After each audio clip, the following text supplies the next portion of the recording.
Canada is quietly reassessing how it treats one of the most valuable resources on the continent, freshwater from the Great Lakes. For decades, this basin was spoken of as a shared inheritance, something too important to weaponize, too vast to imagine becoming a geopolitical fault line. Yet today, that assumption is cracking. A new debate is emerging in Ottawa, whether Canada must start protecting its freshwater supply far more aggressively, including the possibility of restricting bulk water transfers, if the political environment in Washington continues to destabilize the cooperative systems both countries once relied on. This conversation doesn't come from one dramatic event, but from a convergence of pressures: severe drought across the United States, shrinking environmental capacity under President Donald Trump, escalating tariff threats against Canada, and a sense that the old model of trust is starting to erode. The question isn't whether Canada will suddenly close the floodgates. It's why so many policymakers now believe they may one day have to. Canada and the United States have managed the Great Lakes together for half a century. They rebuilt ecosystems after industrial collapse, restored fish populations that were nearly wiped out, and created a binational scientific system that kept the lakes healthy. The success of that cooperation made the Great Lakes feel almost untouchable, too rooted in shared science and mutual benefit to ever become a point of political friction. But cooperation relies on two partners moving in the same direction, and the reality today is markedly different from the cooperative decades that came before. Environmental experts across Canada describe a pattern that began unfolding when Trump returned to office. U.S. agencies responsible for lake management, from the EPA to NOAA to Fish and Wildlife, have experienced deep staff and funding cuts. Scientists who once worked seamlessly across the border now report canceled meetings, reduced data sharing, and uncertainty about whether long-standing programs can continue at full capacity. Simultaneously, the United States is confronting one of the most severe drought cycles in modern memory. Large regions across the West and Midwest have watched reservoirs shrink, aquifers decline, and long-term water projections darken. When water scarcity rises, the strategic value of the Great Lakes only increases. And layered over all of this is a political climate that feels noticeably sharper. Trump is publicly threatening sweeping 100% tariffs on Canadian exports, a move that has nothing to do with water, but everything to do with the broader relationship. When economic pressure rises, every other issue, including shared resources, becomes more sensitive. This is the backdrop against which Canadian policymakers are increasingly discussing the possibility of tightening water controls. The renewed focus on water security does not mean Canada is planning an export ban, but it does mean Ottawa is reconsidering whether the current framework is strong enough for the world as it exists today, not the world as it looked in the 1980s or 1990s.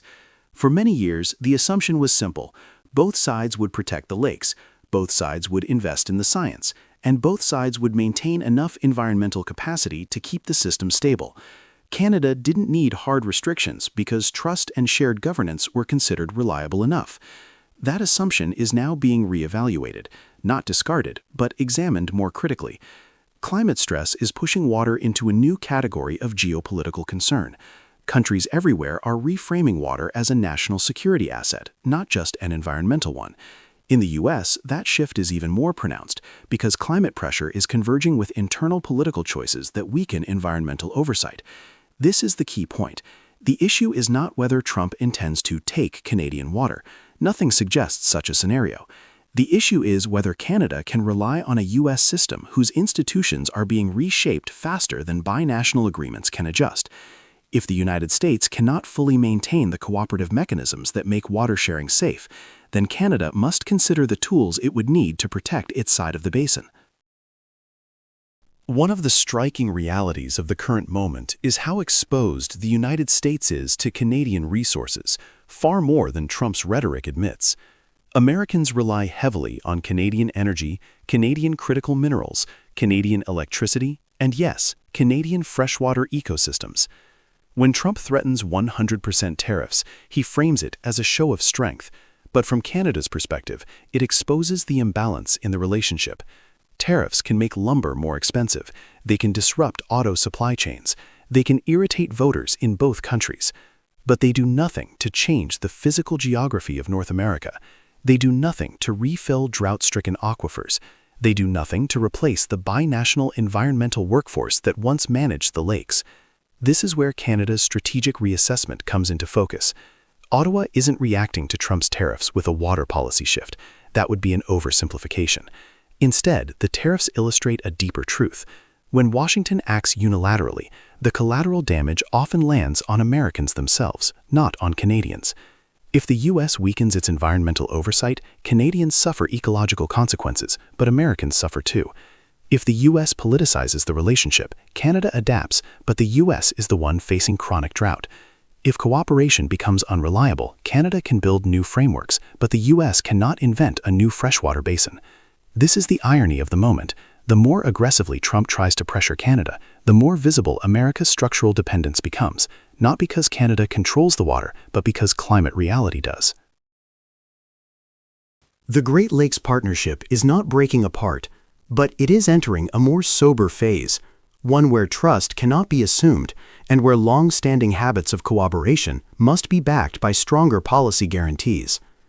Canada's debate over water restrictions is not a threat, it is a signal.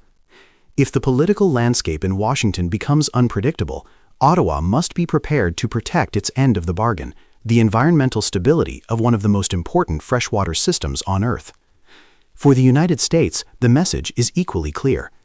Tariffs may dominate the headlines, but the deeper challenge is the long-term security of essential resources.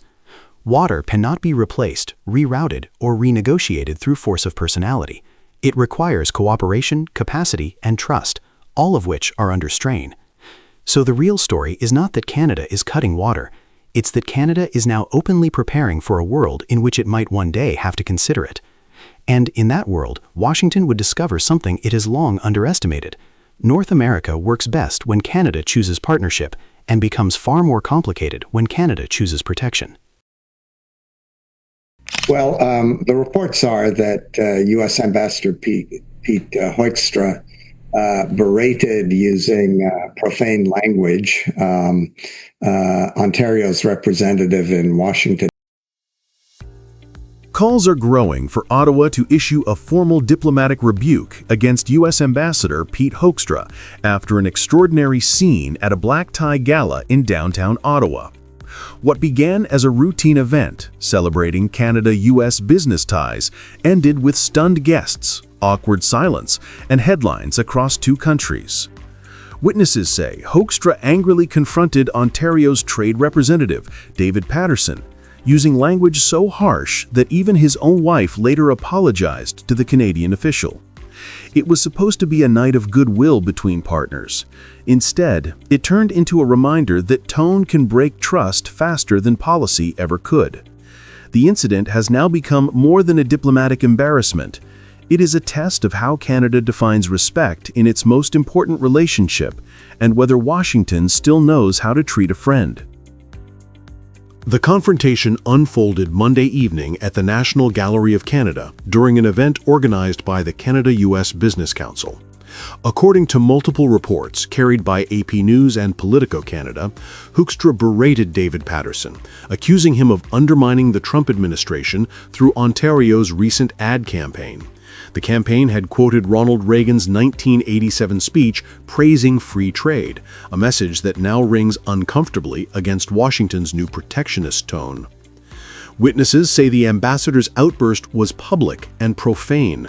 It shocked not only business leaders, but also senior diplomats present at the gala. By the next morning, Ontario Premier Doug Ford publicly demanded an apology, calling Hoekstra's conduct unacceptable and unworthy of a senior diplomat.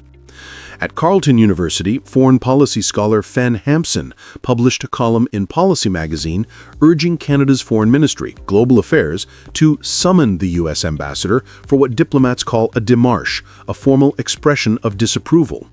It is a gesture rarely used between close allies, yet in this case, even moderate voices in Ottawa said it might be necessary to preserve decorum. Within 48 hours, the episode had moved from dinner party gossip to a national debate about diplomatic boundaries. For many Canadians, it was not simply about one man losing his temper, it was about the shifting attitude coming from Washington.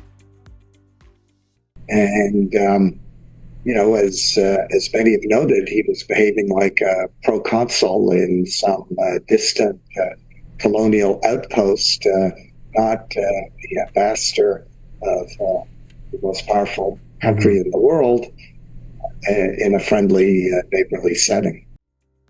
To understand why this moment resonates so deeply, it helps to remember what diplomacy is built on: tone, restraint, and mutual respect. Ambassadors are trained to advocate for their government without crossing the line into intimidation. In Ottawa's view, that line was crossed the moment a U.S. envoy publicly humiliated a provincial official on Canadian soil. Foreign policy experts noted that diplomacy often depends as much on civility as on substance. The words of an ambassador can shape not just negotiations, but the overall atmosphere of trust that allows trade and security cooperation to function. When civility gives way to contempt, both sides lose credibility. What makes the Hoekstra episode different is that it did not occur behind closed doors. It happened in a professional setting, witnessed by officials, journalists, and guests who expect diplomacy to represent stability. Canada's concern, then, is not just about one confrontation, but about a broader erosion of norms that once defined relations between allies. Even as President Trump's administration continues to push for tariffs and America First policies, this incident underscores that diplomacy is not measured in duties or dollars. It is measured in the ability to disagree without losing dignity. Ottawa now faces a delicate decision: how to defend its principles without deepening the rift. Premier Doug Ford's demand for a direct apology put pressure on Global Affairs Canada to act. The ministry has several tools, ranging from private communication to a formal summoning of the ambassador. A démarche would be the diplomatic equivalent of a public reprimand, serious but short of expulsion. Officials close to the process told CBC News that such a step would be measured and respectful, not punitive. The goal is to re-establish tone, not to ignite a standoff. For Prime Minister Mark Carney's government, the episode arrives at a sensitive moment. Canada is preparing for the 2026 review of the U.S.-Mexico-Canada Agreement and is already navigating multiple layers of tariffs and investment tensions. Yet, Carney's cabinet also insists that national dignity cannot be treated as a negotiable commodity. The government's emerging approach is what analysts call quiet firmness. Rather than public confrontation, Ottawa signals its displeasure through institutional channels, firm enough to uphold principle, calm enough to keep dialogue alive. In the world of diplomacy, restraint can speak louder than outrage, and this time, Canada appears determined to let composure be its message. The controversy around Pete Hoekstra may seem like a personal lapse, but it reflects a deeper transformation in North American diplomacy. Over the past year, Washington's tone with allies has become increasingly transactional. Trade negotiations have been reframed as zero-sum tests of loyalty. The language of cooperation has been replaced by that of leverage and threats. In this climate, an ambassador's public outburst becomes more than a mistake. It becomes a symbol of how the U.S. now projects power. Canada's response, by contrast, offers a different model. Instead of trading insults, Ottawa reaffirms the quiet strength of institutional diplomacy. Observers note that this difference in style has real consequences. As Washington leans on pressure, Canada has deepened engagement across Asia and Europe, signing new energy and defense partnerships with South Korea and opening trade talks with ASEAN. These moves are not retaliation, they are diversification. Each step underscores a strategic shift away from dependence on a single partner whose tone has grown unpredictable. Within Canada, the incident has also struck an emotional chord. Citizens who once viewed the U.S. relationship as untouchable now talk about mutual respect as something that must be earned, not assumed. For many, the Hoekstra affair captures a turning point, a friendly nation learning to draw boundaries politely but firmly. In the end, this is not just a diplomatic story. It is a story about character, how a country responds when tested by arrogance, and how it chooses restraint over retaliation. The call for a formal rebuke of Ambassador Hoekstra has become more than a bureaucratic issue. It is a statement about respect in international life. Canada's measured reaction demonstrates that strength does not always roar. Sometimes it speaks softly, through the steady voice of principle. The United States remains Canada's largest trading partner and closest ally, but friendship cannot erase the need for courtesy. In diplomacy, words can build bridges or burn them. What happened at the National Gallery was a reminder that tone itself carries power. As the story unfolds, one lesson stands out clearly. In an age of tariffs, tempers, and televised politics, respect is still a diplomatic currency. And this week, Ottawa quietly reminded Washington what that currency is worth.